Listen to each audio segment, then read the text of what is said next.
Subscribe to KC Trichy YouTube channel. Like, share and comment.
தந்தை மகன் தூயாவியின் பெயராலே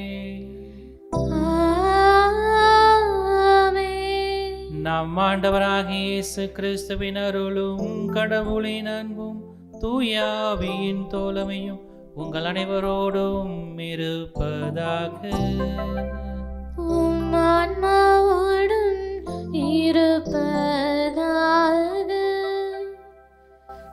கல்வாரி பலியில் இணைந்து இறைவன் ஆசிரியை பெறவும்.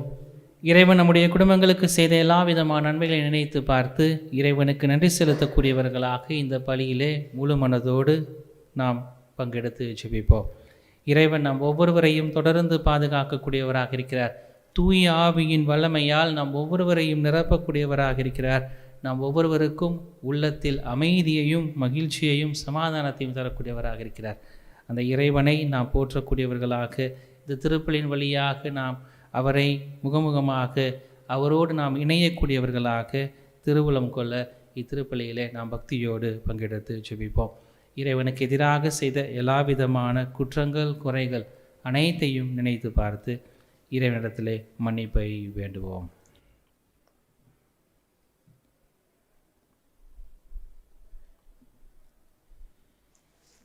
எல்லாம் அல்ல இறைவனிடமும் சகோதர சகோதரிகளே உங்களிடமும் நான் பாவியனை ஏற்றுக்கொள்கிறேன்.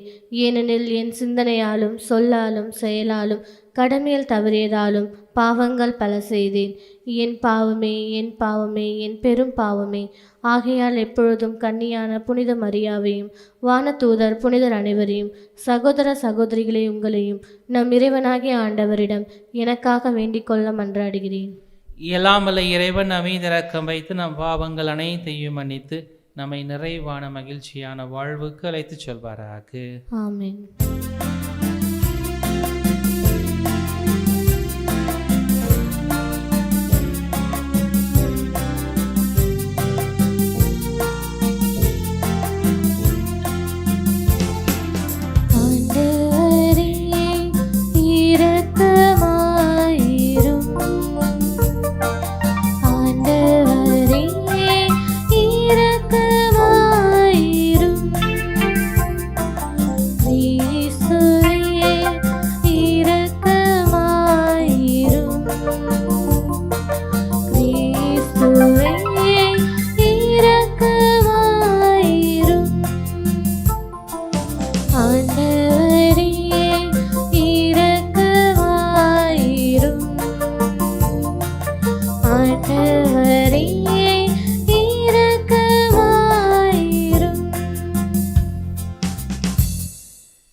மன்றாடுவோமாக. எல்லாம் வல்லவரும் இரக்கம் உள்ளவருமான இறைவா, உம் தூயாவியாரின் ஆற்றலை எங்களில் பொழிந்தருள உம்மை வேண்டுகின்றோம்.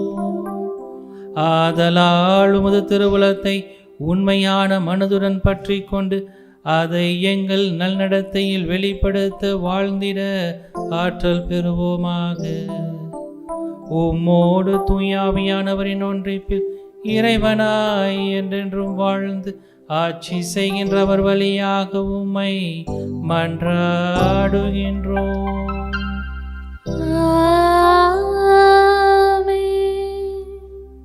நீங்கள் நம்பிக்கை கொண்டபோது தூய ஆவியால் ஆட்கொள்ளப்பட்டீர்களா? திருத்துதர் பணிகள் நூலிலிருந்து வாசகம். அதிகாரம் 19, இறைவசனங்கள் 1 முதல் 8 வரை. அப்போலோ கொரிந்தில் இருந்தபோது பவுல் மலைப்பாங்கான பகுதி வழியாக எபேசு வந்தார். அங்கு அவர் சில சீடர்களைக் கண்டு அவர்களை நோக்கி, நீங்கள் நம்பிக்கை கொண்டபோது தூய ஆவியால் ஆட்கொள்ளப்பட்டீர்களா என்று கேட்டார். அதற்கு அவர்கள், தூய ஆவி என்னும் ஒன்று உண்டு என்று கூட நாங்கள் கேள்விப்பட்டதில்லையே என்றார்கள். அவ்வாறெனில் நீங்கள் எந்த திருமுழுக்கை பெற்றீர்கள் என பவுல் கேட்க, அவர்கள், நாங்கள் யோவான் கொடுத்த திருமுழுக்கை பெற்றோம் என்றார்கள். அப்பொழுது பவுல், யோவான் மனம் மாறிய மக்களுக்கு திருமுழுக்கு கொடுத்து தமக்கு பின் வரும் இயேசுவிடம் நம்பிக்கை கொள்ளுமாறு கூறினார் என்றார்.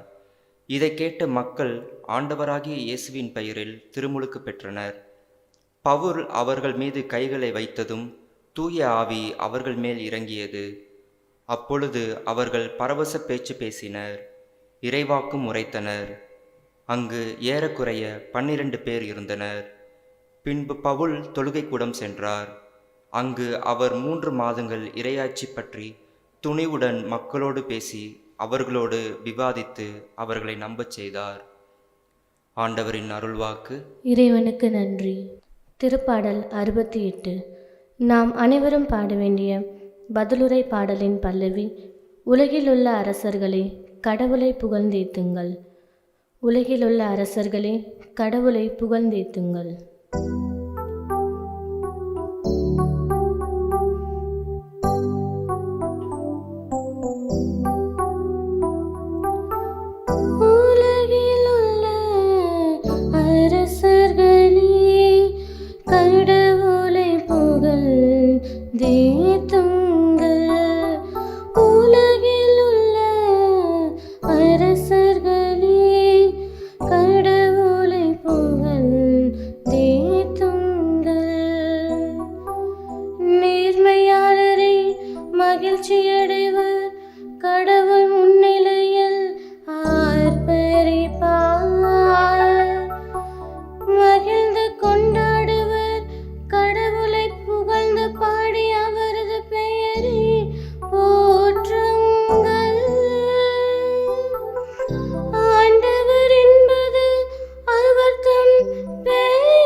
என் வலப்பக்கத்தில் அமர்ந்திருக்கின்றார். அல்லேலூயா அல்லேலூயா அல்லேலூயா அல்லேலூயா அல்லேலூயா. ஆண்டவர் உங்களோடு இருப்பாராக. உம் ஆன்மாவோடும் இருப்பதாக. யோவான் எழுதின செய்தியிலிருந்து வாசகம். ஆண்டவரே மாட்சி உமக்கே. அதிகாரம் 16 இறைவசனங்கள் 29 முதல் 33 வரை. அக்காலத்தில் சீடர்கள் இயேசுவிடம், இப்பொழுதுதான் உருவகம் ஏதுமின்றி வெளிப்படையாக பேசுகிறீர். உமக்கு அனைத்தும் தெரியும். யாரும் உம்மிடம் கேள்வி கேட்க தேவையில்லை என்பது எங்களுக்கு இப்போது புரிகிறது. இதிலிருந்து நீர் கடவுளிடமிருந்து வந்தவர் என்பதை நம்புகிறோம் என்றார்கள். இயேசு அவர்களை பார்த்து, இப்பொழுது நம்புகிறீர்களா? இதோ காலம் வருகிறது, ஏன் வந்துவிட்டது, அப்போது நீங்கள் சிதறடிக்கப்பட்டு ஒவ்வொருவரும் அவரவர் வீட்டுக்கு ஓடிப்போவீர்கள். என்னை தனியே விட்டுவிடுவீர்கள். ஆயினும் நான் தனியாய் இருப்பதில்லை, தந்தை என்னோடு இருக்கிறார். என் வழியாய் நீங்கள் அமைதி காணும் பொருட்டே நான் இவற்றை உங்களிடம் சொன்னேன். உலகில் உங்களுக்கு துன்பம் உண்டு, எனினும் துணிவோடு இருங்கள், நான் உலகின் மீது வெற்றி கொண்டு விட்டேன் என்றார். ஆண்டவரின் அருள்வாக்கு. கிறிஸ்துவே உமக்கு புகழ். கிறிஸ்துவுக்குள் எனக்கு மிகவும் பிரியமான அன்பு சகோதர சகோதரிகளே, கடந்த ஒரு மாதத்திற்கு முன்பாக ஒரு திருமணத்திலே ஒரு முதியவரை சந்தித்தேன். அந்த முதியவரை பார்த்தபோது அவர் மிகவும் சோகமாக அமர்ந்திருந்தார். திருமண நிகழ்வு எல்லோரும் மகிழ்ச்சியாக இருந்த நேரத்திலே இந்த முதியவர் ஏன் அமைதியாக அல்லது முகத்தில் ஒரு வாட்டத்தோடு அமர்ந்திருக்கிறார் என்கின்ற ஒரு சந்தேகத்தோடு அவர் அருகில் எப்படி செல்வது என்று யோசித்து கொண்டிருந்த போது எனக்கு அவருக்கு அருகிலே ஒரு சேரை போட்டு அமர வைத்தார்கள். நான் அப்போது அமர்ந்து கொண்டிருந்த போது அவர் ஏதோ சிந்தித்து கொண்டு ஜெபித்து கொண்டிருப்பது போல எனக்கு தோன்றியது. என்னிடத்துல அவர் சிறிது நேரம் கழித்து, ஃபாதர் கொஞ்சம் பேசலாமா அப்படின்னு கேட்டார். என்னான்னு சொல்லி கேட்டப்போ அவர் சொன்னார், ஃபாதர் கிட்டத்தட்ட எனக்கு 60 வயதாகிறது, திருமணம் ஆக்கக்கூடிய பையன் என்னுடைய பேரன். நான் 60 ஆண்டு காலங்கள் வாழ்ந்திருக்கிறேன். ஆனால் கடவுள் கொடுத்த அந்த மகிழ்ச்சியை என்னில் நான் நிறைவு காணவில்லை. நான் இன்னும் அந்த மகிழ்ச்சியை நிறைவாக பெறவில்லை என்று சொல்லிக்கொண்டு அவர் சொல்கிறார், நான் வசதியான குடும்பத்தில் பிறக்கவில்லை, ஆனால் நான் சம்பாதித்திருக்கிறேன். எனக்கு தேவையான அளவிற்கு நான் அதிகமாக சம்பாதித்திருக்கிறேன். எனக்கு இன்னும் வேண்டும் இன்னும் வேண்டும் என்று சொல்லி என்னுடைய வாழ்நாட்களிலே சம்பாதிப்பதில் தான் அதிக முக்கியத்துவம் கொடுத்து என்னுடைய குடும்பத்தை நான் கவனித்தேனா இல்லையா என்று எனக்கு தெரியவில்லை. ஆனால் நான் இன்னும் வேண்டும் இன்னும் வேண்டும் என்கின்ற ஒரு ஆர்வத்தில் என்னுடைய வியாபாரத்தை பெருக்கி நான் அதில் மகிழ்ச்சி காண முடியும் என்று சொல்லி முயற்சி செய்தேன். ஆனால் அதில் எனக்கு மகிழ்ச்சி இல்லை.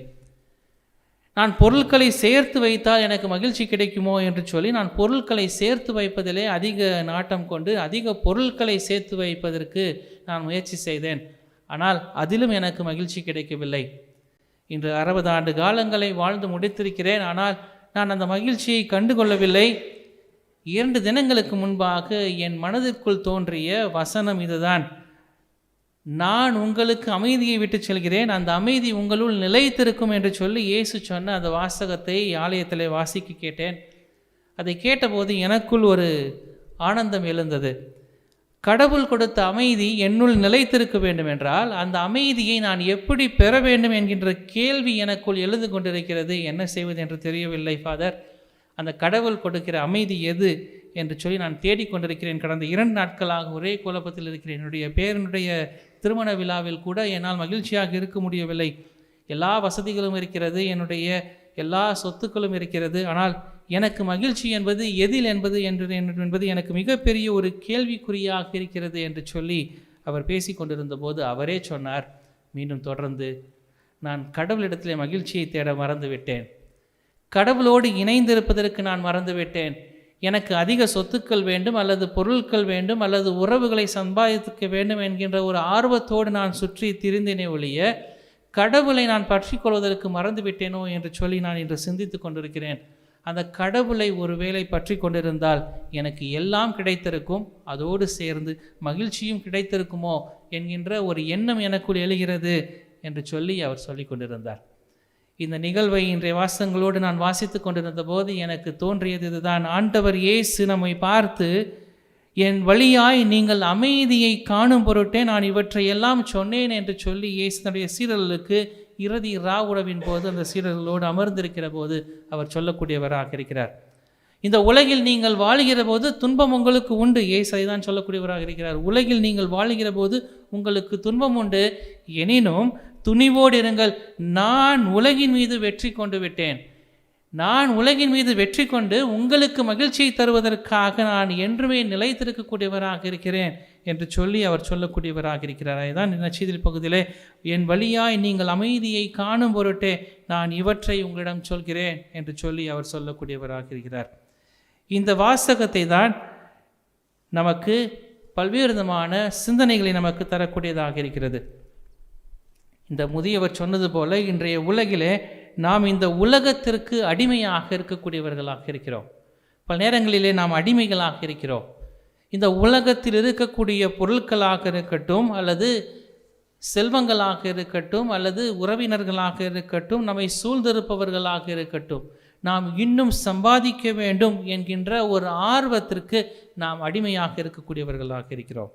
இன்னும் வேண்டும் இன்னும் வேண்டும் என்கின்ற ஒரு திருப்தி அடையாத ஒரு நிலையை இன்றைய மனிதர்கள் காணக்கூடியவர்களாக இருக்கிறோம். இந்த உலகத்தை கண்டு, பணத்தை கண்டு, புகழை கண்டு, பதவியை கண்டு, உலகத்தின் ஆசைகளை கண்டு, இவற்றிலெல்லாம் மகிழ்ச்சி இருக்கிறது என்று சொல்லி நாம் ஒவ்வொருவரும் அல்லது நாம் பல்வேறு நிலைகளில் ஓடிக்கொண்டு இருக்கிறோம். இதை தான் இயேசு இன்று நற்செய்தியிலே சொல்லக்கூடியவராக இருக்கிறார். நீங்கள் பல்வேறு விதமான உலக ஆசைகளால் மூழ்கடிக்கக்கூடியவர்களாக இருக்கிறீர்கள். ஆனால் இந்த உலகம் உங்களுக்கு துன்பத்தை தரக்கூடியதாக இருக்கிறது. எதில் நிம்மதி, எதில் சமாதானம், எதில் அமைதி உண்டு என்பதை நாம் பல நேரங்களில் மறந்துவிடக்கூடியவர்களாக இருக்கிறோம். அதுதான் உண்மையான அமைதி என்ன என்பதை அந்த முதியவர் தன்னுடைய இரு நாட்களிலே இந்த நாட்களில் அவர் சிந்தித்து கொண்டிருக்கிறது என்று சொன்னபோது அவர் சொன்னது இதுதான்.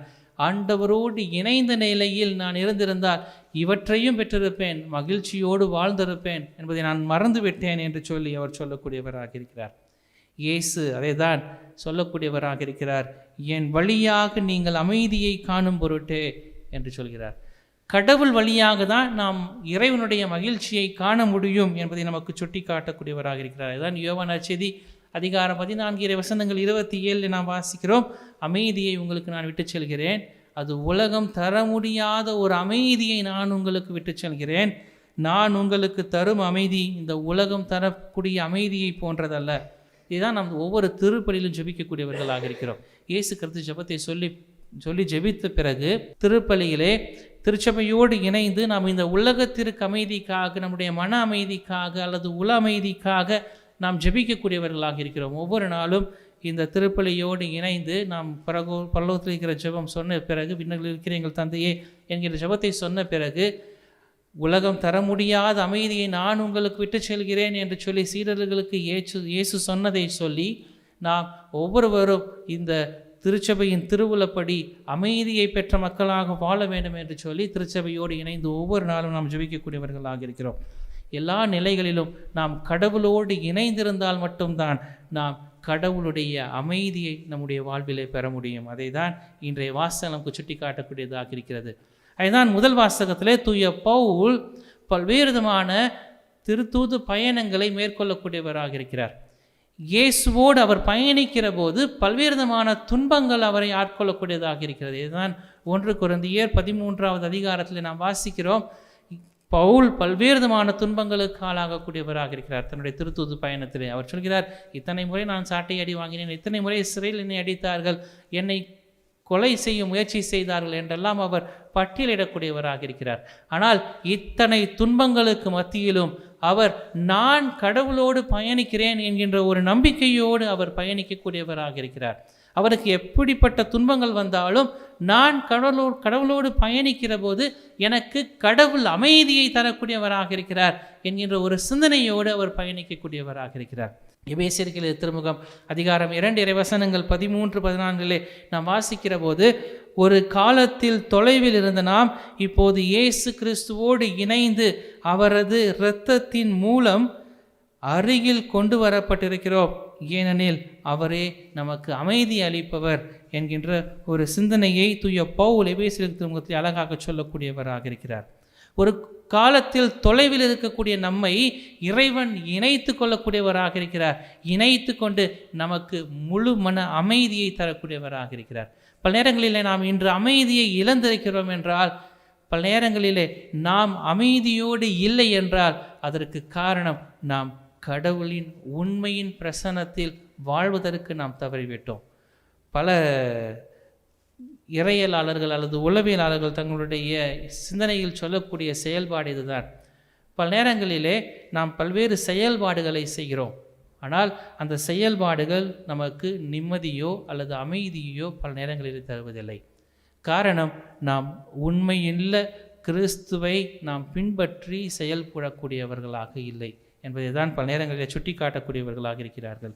நாம் எப்போது கடவுளோடு இணைந்து பயணிக்கக்கூடியவர்களாக இருக்கிறோமோ, தைரியமாக நம்முடைய செயல்பாடுகளை செய்கிறோமோ, அப்போது நாம் அமைதியை நிறைவாக பெறக்கூடியவர்களாக இருக்கிறோம். நமக்கு எத்தனையோ பிரச்சனைகள் வந்தாலும், வேதனைகள் வந்தாலும், துன்பங்கள் வந்தாலும் நம்முடைய மன அமைதி என்பது ஒருபோதும் கெட்டு போகாது. இதைதான் ஜான் ஆஃப் ஆர்க் தன்னுடைய வாழ்விலை சுட்டி காட்டக்கூடியவராக இருக்கிறார். அவரை எத்தனையோ பேர் தவறாக அல்லது தப்பறை கொள்கைகளை அவர் பறைசாற்றுகிறார் என்றெல்லாம் சொன்னபோது அவர் கலங்கவில்லை. மாறாக நான் உண்மையை பறைசாற்றக்கூடியவளாக இருக்கிறேன், என்னுள் கடவுள் இருக்கிறார், நான் அமைதியோடு இருக்கிறேன் என்கின்ற ஒரு மனசாட்சியோடு தன்னுடைய வாழ்வை மேற்கொள்ளக்கூடியவராக இருந்தார். இதுதான் தன்னுடைய வாழ்விலே திருத்துதலும் செயல்படுத்தக்கூடியவர்களாக இருந்தார்கள். இயேசுவோடு இருந்தபோது நான் பெரியவனா, நீ பெரியவரா, அல்லது வலதுபுறத்தில் யார் இருக்க வேண்டும், இடதுபுறத்தில் யார் இருக்க வேண்டும் என்கின்ற உலக ஆசைகளிலே அவர்கள் தங்களை மூழ்கி கொண்டாலும், இயேசு உயிர்த்த பிறகு அவர்கள் கடவுளுடைய சாட்சியை வெளிப்படுத்தக்கூடிய திருத்துதர்களாக முன்னிலைப்படுத்தக்கூடியவர்களாக இருந்தார்கள். கடவுள் எங்களோடு பயணிக்கிறார், நாங்கள் எதற்கும் அஞ்சவில்லை, இயேசுவின் பெயரால் நான் சொல்கிறேன் எழுந்து நட என்று சொல்லி அற்புதங்களை செய்யக்கூடிய அளவிற்கு பேதுரு ஆற்றலை பெற்றிருந்தார் என்றால் காரணம், அவர்கள் கடவுளோடு இணைந்து செல்லக்கூடியவர்களாக இருந்தார்கள், கடவுளுடைய அமைதியை பெற்றிருந்தார்கள். அந்த சிறை கைதிகள் அல்லது ரோமியர்கள் பல்வேறு விதமான துன்பங்களை இந்த யூதர்களுக்கு, இந்த திருத்தூதர்களுக்கு கொடுத்தாலும் அவர்கள் கலங்கவில்லை. மாறாக கடவுள் எங்களோடு பயணிக்கக்கூடியவராக இருக்கிறார், எங்களோடு இருக்கிறார், எங்களுக்கு அமைதி இருக்கிறது என்கின்ற ஒரு மனநிலையில் அவர்கள் தங்களுடைய வாழ்வை பயணிக்கக்கூடியவர்களாக இருந்தார்கள். அதுதான் இன்றைய வழிபாடு நமக்கு முன்னிலைப்படுத்தக்கூடியதாக இருக்கிறது. நாம் கடவுளோடு இணைந்து பயணிக்கிற போது அந்த அமைதியை, உண்மையை நாம் பெறக்கூடியவர்களாக இருக்கிறோம். அதுதான் பிலிப்பியருக்கு திருமுகம் அதிகாரம் 4 இறைவசனங்கள் 6 முதல் 7 வாசிக்கிற போது, எதை பற்றியும் கவலைப்பட வேண்டாம், ஆனால் நன்றியோடு கூடிய இறைவேண்டல், மன்றாட்டு ஆகிய அனைத்தின் வழியாக கடவுளிடம் உங்கள் விண்ணப்பங்களை தெரிவியுங்கள். அப்போது அறிவெல்லாம் கடந்த இறை அமைதி கிறிஸ்து உங்களோடு இணைந்துள்ள உங்கள் உள்ளத்தையும் மனதையும் பாதுகாக்கும் என்று சொல்லக்கூடியதாக இருக்கிறது. இறை அமைதி அல்லது நமக்கு கிடைக்க வேண்டும் என்றால் 2 காரியங்களை தூய பவுல் செய்ய வேண்டும் என்று சொல்லி சுட்டி காட்டக்கூடியவராக இருக்கிறார். ஒன்று, நன்றி உணர்வோடு கூடிய இறைவேண்டல், 2வது மன்றாட்டு. இந்த 2ஐயும் நாம் செய்கிற போது நாம் இறை அமைதியை நம்முள் பெறக்கூடியவர்களாக இருக்கிறோம். அப்படி பெறுகிற போது பிலிப்பியர் அதிகாரம் 4 இறைவசனங்கள் 9 தொடர்ந்து சொல்கிறது, நீங்கள் என்னிடம் கற்றுக்கொண்டவை, என் வழியாக பெற்றுக்கொண்டவை, என்னிடம் கேட்டறிந்தவை, என் வாழ்வில் நீங்கள் கண்டுணர்ந்தவை யாவற்றையும் கடைபிடியுங்கள். நாம் கடவுளிடமிருந்து கற்றுக்கொண்டவையை, நாம் கடவுளிடமிருந்து பெற்றுக்கொண்டவையை, நாம் கடவுளிடமிருந்து கேட்டறிந்தவைகளை, நாம் கடவுளிடமிருந்து அவர் வாழ்வின் வழியாக கண்டுணர்ந்ததை நாம் கடைபிடிக்கிற போது அமைதியை அருளும் கடவுள் நம்மோடு எப்போதும் இருப்பார் என்று சொல்லி தூய பவுல் பிலிப்பியருக்கு திருமுகம் அதிகாரம் 4 வசனங்கள் 9 சொல்லக்கூடியவராக இருக்கிறார். இதுதான் திருத்தூதர்கள் கடவுளிடம் கண்டதை, பெற்றதை, கேட்டதை, உணர்ந்ததை, கண்டுகொண்டதை அவர்கள் பறைசாற்றக்கூடியவர்களாக இருந்தார்கள், கடைபிடிக்கக்கூடியவர்களாக இருந்தார்கள். அமைதி அவர்களுள் நிலைத்திருக்கக்கூடியதாக இருந்தது. யாரிடம் அமைதி இருக்கும் என்கின்ற ஒரு கேள்வியை அந்த முதியவர் கேட்டபோது இதுதான் பிலிப்பியருக்கு எழுதிய திருமுகம் அதிகாரம் 4 வசனங்கள் 9 நமக்கு பதிலை தரக்கூடியதாக இருக்கிறது. கடவுளிடமிருந்து நாம் கற்றுக்கொண்டவையை, கடவுளிடமிருந்து நாம் பெற்றுக்கொண்டவையை, கடவுளிடமிருந்து கேட்டறிந்ததை, கடவுளிடமிருந்து நாம் கண்டுணர்ந்ததை நாம் கடைபிடிக்கிற போது கடவுள் அருளும் இறை அமைதி நம்முள் எப்போதும் குடிகொண்டதாக இருக்கும். அப்படி இருக்கிற போது நாம் இறை அமைதியில் கடவுளோடு பயணிக்கக்கூடிய மக்களாக, எல்லா சூழ்நிலையிலும் நாம் கடவுளை புகழ்ந்தேற்றக்கூடியவர்களாக, மகிழ்ச்சியின் உள்ளத்தோடு எல்லா நிலையிலும் நாம் செல்லக்கூடியவர்களாக, தூய பவுலை போல, திருத்தூதர்களைப் போல மற்றும் நம்முடைய வாழ்வில் எழக்கூடிய எல்லா விதமான துன்பங்களையும் அவர்கள் எப்படி கடவுளோடு இணைந்து பயணித்து இறை அமைதியை பெறக்கூடிய மக்களாக வாழ்ந்தார்களோ அப்படிப்பட்ட ஒரு வாழ்வை நாமும் வாழ, இறை அமைதியில் தொடர்ந்து பயணிக்க நாம் இத்திருப்பலியிலே சிறப்பாக ஜெபிப்போம். இறைவன் நம் ஒவ்வொருவரையும் நிறைவாக வழிநடத்துவாராக. ஆமென்.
சகோதர சகோதரிகளை நாம் அனைவரும் ஒப்புக் கொடுக்கக்கூடிய இந்த கல்வாரி பலி எல்லாம் வல்ல தந்தையாக இறைவனுக்கு ஏற்றதாகும்படி ஜெபியுங்கள். ஆண்டவர் தமது பெயரின் புகழ்ச்சிக்காகவும் மாட்சிக்காகவும் தமது நன்மைக்காகவும் புனித திரு அவையின் அனைத்து நலனுக்காகவும் உமது கையிலிருந்து பலியை ஏற்றுக்கொள்வாராக.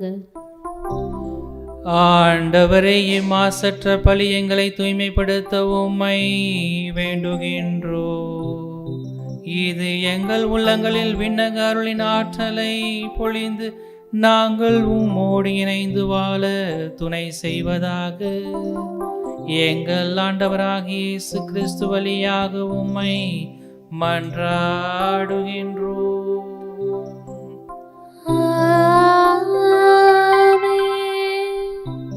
ஆண்டவர் உங்களோடு இருப்பாராக. ஆன்மாவோடும் இருப்பாராக. மகிழ் ஒரு இதயங்களை ஆண்டவரிடம் எழுப்புங்கள். ஆண்டவரிடம் எழுப்பியுள்ளோம். நம் இறைவனாகிய ஆண்டவருக்கு நன்றி பண்பாடி மகிழ்வோம். அது தகுதியும் நீதியும் ஆனதே. ஆண்டவரே, தூயவரான தந்தையே, என்றும் உள்ள எல்லாம் வல்ல இறைவா, எந்நாளும் எவ்விடத்திலும் நாங்கள் உமக்கு நன்றி செலுத்துவது மெய்யாகவே தகுதியும் நீதியுமாகும். எங்கள் கடமையும் மீட்புக்குரிய செயலுமாகும். ஏனெனில் ஆண்டவராகிய கிறிஸ்து மாட்சியின் மன்னர் பாவத்தின் மீதும் சாவின் மீதும் வெற்றி கொண்டு வானக தூதர் வியப்புற வானங்களின் உச்சிக்கு ஏறி சென்றார். கடவுளையும் மனிதரையும் இணைப்பவரும் உலகிற்கு தீர்ப்பிடுபவரும் ஆற்றல் மிக்க அணிகளின் ஆண்டவரும் அவரே. இவ்வாறு அவர் சென்றதும் எங்கள் தாழ்நிலையிலிருந்து விலகி செல்வதற்காக அன்று, மாறாக எங்கள் தலைவரும் முதல்வரும் ஆகியவர் முன் சென்ற அவ்விடத்திற்கு அவர் தம் உறுப்பினர்களாகிய நாங்களும் அவரை பின்தொடர்வோம் என நம்பிக்கை கொள்வதற்காகவே. ஆகவே பாஸ்கா மகிழ்ச்சி பொங்க அனைத்துலகின் மாந்தர் அனைவரும் மக்களிக்கின்றனர். அவ்வாறே ஆற்றல் மிக்கோரும் அதிகாரம் கொண்ட தூதர்களும் உமது மாட்சியை புகழ்ந்து பாடி முடிவின்றி அக்களித்து பாடுவதாவது: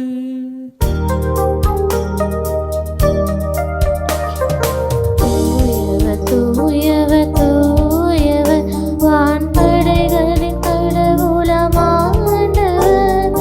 விண்ணகமும் மண்ணகமும் உமது மாட்சியால் நிறைந்துள்ளன. உன்னதங்களிலே யோசனா, உன்னதங்களிலே யோசனா. ஆண்டவர் பெயரால் வருகிறவர் ஆசீர் பெற்றவர். உன்னதங்களிலே யோசனா, உன்னதங்களிலே யோசனா. ஓசனா, ஓசனா, ஓசனா, ஓசனா. ஆண்டவரே, நீர்மையாகவே தூயவர், தூய்மை அனைத்திற்கும் ஊற்று. ஆகவே உம்முடைய ஆவியை பொழிந்து இக்காணிக்கைகளை தூய்மைப்படுத்த வேண்டும் என உம்மை தாழ்மையாய் வேண்டுகின்றோம். இவ்வாறு எங்கள் ஆண்டவர் இயேசு கிறிஸ்துவின் உடலும் இரத்தமுமாக எங்களுக்கு இவை மாறுவனவாக. அவர் பாடுபட உளம் கனிந்து தம்மை கையளித்த போது அப்பத்தை எடுத்து நன்றி செலுத்தி அதை பிட்டு தம் சீடர்களுக்கு அளித்து அவர் கூறியதாவது: அனைவரும் இதிலிருந்து பெற்று உண்ணுங்கள், ஏனெனில் இது உங்களுக்காக கையளிக்கப்படும் என் உடல்.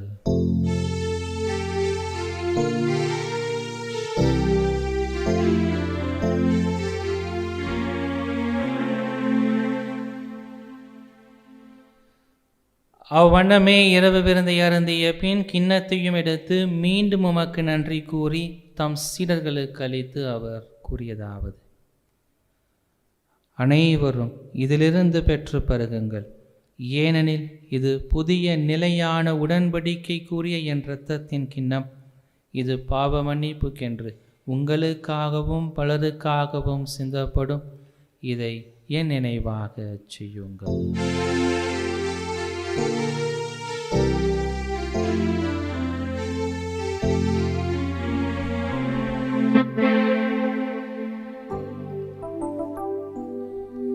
நம்பிக்கையின் மறைபொருள். ஆண்டவரே, நீர் வருமளவும் உமது இறப்பினை அறிக்கையிடுகின்றோம், உமது உயிர்ப்பினையும் எடுத்துரைக்கின்றோம். ஆகவே ஆண்டவரே, நாங்கள் கிறிஸ்துவின் இறப்பினையும் உயிர்ப்பினையும் நினைவு கூர்ந்து வாழ்வு தரும் அப்பத்தையும் மீட்பளிக்கும் கிண்ணத்தையும் உமக்கு ஒப்புக் கொடுக்கின்றோம். உம் திருமுனின்று ஊழியம் புரிய தகுந்தவளேனே எங்களை ஏற்றுக்கொண்டீர். எனவே உமக்கு நன்றி செலுத்துகின்றோம். மேலும் கிறிஸ்துவின் உடலிலும் இரத்தத்திலும் பங்கு கொள்ளும் எங்களை தூய் ஆவியானவர் ஒன்று சேர்க்க வேண்டுமென உம்மை தாழ்மையுடன் மன்றாடுகின்றோம். இறைவா, உலகெங்கும் பரவிருக்கும் திரு அவையை சிறப்பாக இன்று திருத்தந்தை எங்கள் ஆயர் ஆரோக்கியராஜ், ஏனைய ஆயர்கள், திருப்பணியாளர்கள், துறவியர், பொதுநிலையினர், உமக்கு சொந்தமான மக்கள் ஆகிய அனைவரையும் அன்பிலும் விசுவாசத்திலும் உறுதி பெறச் செய்துள்ளோம். இங்கு கூடியிருக்கும் எங்கள் ஒவ்வொருவரையும் உம்முடைய அன்பின் நிறைவு பெறச் செய்துள்ளோம். மேலும் உயிர்த்தெழுவோம் என்கின்ற எதிர்நோக்கோடு துவில் கொள்ளும் எங்கள் சகோதர சகோதரிகளையும் இறந்தோர் அனைவரையும் இரக்கத்துடன் நினைவு கூர்ந்து உமது திருமுக ஒளியினுள் ஏற்றருளும். எங்கள் அனைவர் மீதும் இரக்கமாயிரும். கடவுளின் கன்னித்தாயான மாட்சிமிக்க மரியாள், அவருடைய அன்பு கணவரான புனித யோசேப்பு, புனித திரு தூதர்கள், மறை சாட்சியர், இவ்வுலகில் முக்குகந்தவராய் வாழ்ந்த புனிதர் அனைவருடனும் நாங்கள் நிலை வாழ்வில் தோழமை கொண்டு உம் திருமகன் இயேசு கிறிஸ்து வழியாக உம்மை புகழ்ந்தேத்தும் வரமருள உம்மை மன்றாடுகின்றோம்.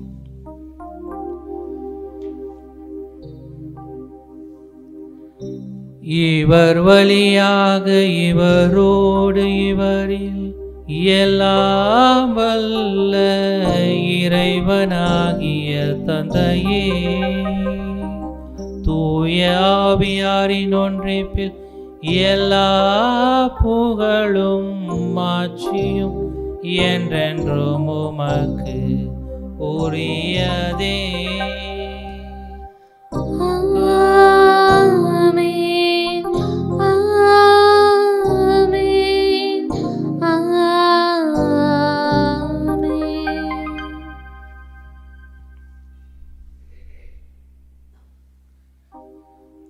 மீட்பரின் கட்டளையால் கற்பிக்கப்பட்டு இறை படிப்பினையால் பயிற்சி பெற்ற நாம் அனைவரும் துணிந்து பாடி செவிப்போம். விண்ணுலகில் இருக்கின்ற எங்கள் தந்தையே, உமது பெயர் தூயது என போற்ற பெறுக. உமது ஆட்சி வருக. உமது திருவுளம் விண்ணுலகில் நிறைவேறுவது போல மண்ணுலகிலும் நிறைவேறுக. எங்கள் அன்றாட உணவை இன்று எங்களுக்கு தாரும். எங்களுக்கு எதிராக குற்றம் செய்தோரை நாங்கள் மன்னிப்பது போல எங்கள் குற்றங்களை மன்னியும். எங்களை சோதனைக்கு உட்படுத்தாதேயும், தீமையிலிருந்து எங்களை விடுவித்தருளும். ஆண்டவரே, தீமை அனைத்திலும் இருந்தும் எங்களை விடுவித்து எங்கள் வாழ்நாளில் அமைதியை கடல உமை மன்றாடுகின்றோம். உமது இரக்கத்தின் உதவியால் நாங்கள் பாவங்கள் அனைத்திலும் இருந்தும் எப்போதும் விடுதலை பெற்று யாதொரு கலக்கமின் நலமாயிருப்போமாக. நாங்கள் எதிர்நோக்கி இருக்கும் பேரின்பத்திற்காகவும் எம் மீட்பராகிய இயேசு கிறிஸ்துவின் வருகைக்காகவும் மகிழ்ச்சியுடன் காத்திருக்கின்றோம். ஏனெனில் ஆட்சியும் வல்லமையும் மாட்சியும் என்றென்றும் உமதே. ஆண்டவராகிய இயேசு கிறிஸ்துவே, அமைதியை உங்களுக்கு விட்டுச் செல்கிறேன், என் அமைதியையே உங்களுக்கு அளிக்கிறேன் என்று உடைய திருத்தூதர்களுக்கு மொழிந்தீரே. எங்கள் பாவங்கள், குற்றங்கள், குறைகள், பலவீனங்களை எல்லாம் பாராமல் உம்முடைய திருச்சபை நிலைய நம்பிக்கையை கண்ணோக்கி எங்கள் உள்ளங்களுக்கு, குடும்பங்களுக்கு அமைதியையும் ஒற்றுமையும் மகிழ்ச்சியும் அளித்தருள திருவுளம் கொள்வீராக. என்றென்றும் வாழ்ந்து ஆட்சி செய்கின்றவர் நீரே. ஆமென். ஆண்டவருடைய சமாதானம் உங்களோடு என்றும் இருப்பதாக. உம் ஆன்மாவோடும் இருப்பதாக. ஒருவருக்கொருவர் உறவின் வாழ்த்தை பகிர்ந்து மகிழ்வோம். உலகின் பாவங்களை போக்கும் இறைவனின் சமரியே, எங்கள் மேல் இரக்கமாயிரும். உலகின் பாவங்களை போக்கும் இறைவனின் சமரியே, எங்கள் மேல் இரக்கமாயிரும். உலகின் பாவங்களை போக்கும் இறைவனின் சமரியே, எங்களுக்கு அமைதியை அளித்தருளும்.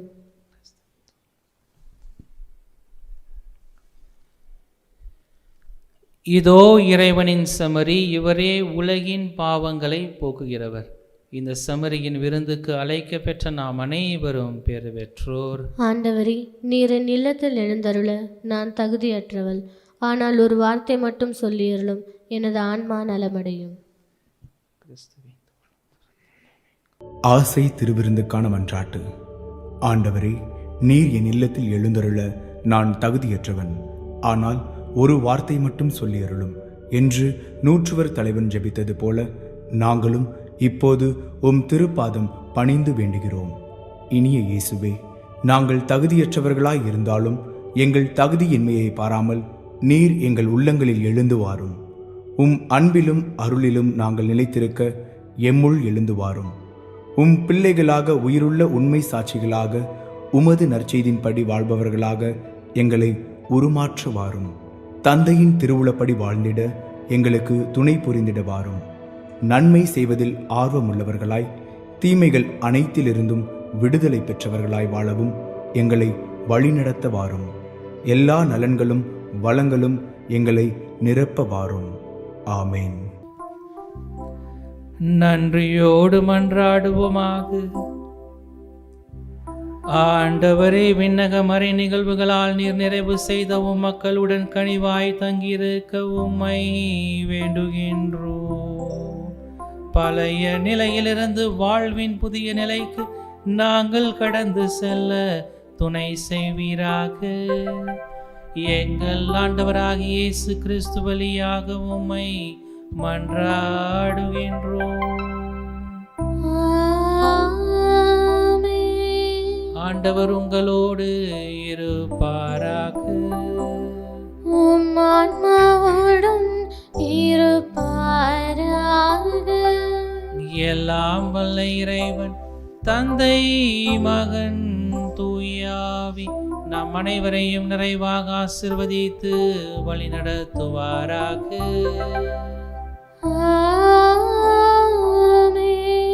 இறைவனின் அன்பை உணர்ந்தவர்களாக சென்று வாழுவோம். திருப்பலி நிறைவுற்றது.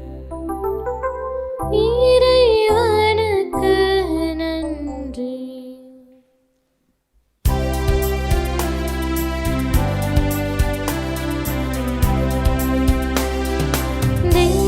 தேவதாயின் மாதம் இது அல்லவோ, இதை சிறப்பாய் கொண்டாடிடவே புறப்பட்டு வாரி தோலா. தேவதாய் மாதம் இது அல்லவோ.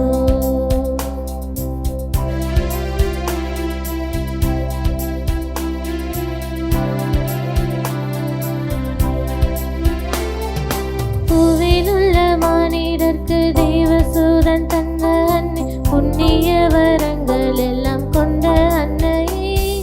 பூவிலுள்ள மானிடர்க்கு தேவசூதன் தந்த அன்னை, புண்ணிய வரங்கள் எல்லாம் கொண்ட அன்னையே.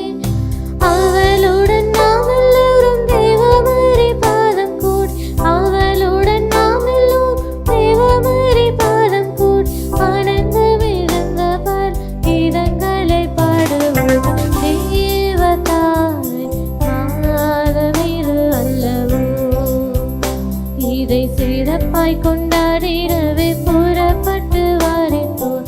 தேவதாய் மாதம் இது அல்லவோ.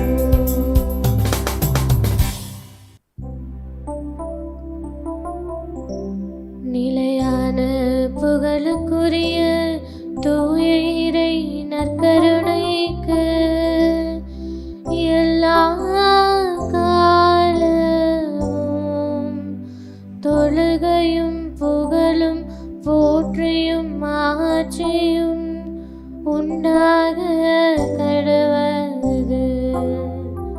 தந்தை, மகன், தூய ஆவியாரின் பெயராலே ஆமென். Subscribe to KC Trichy YouTube channel. Like, share and comment.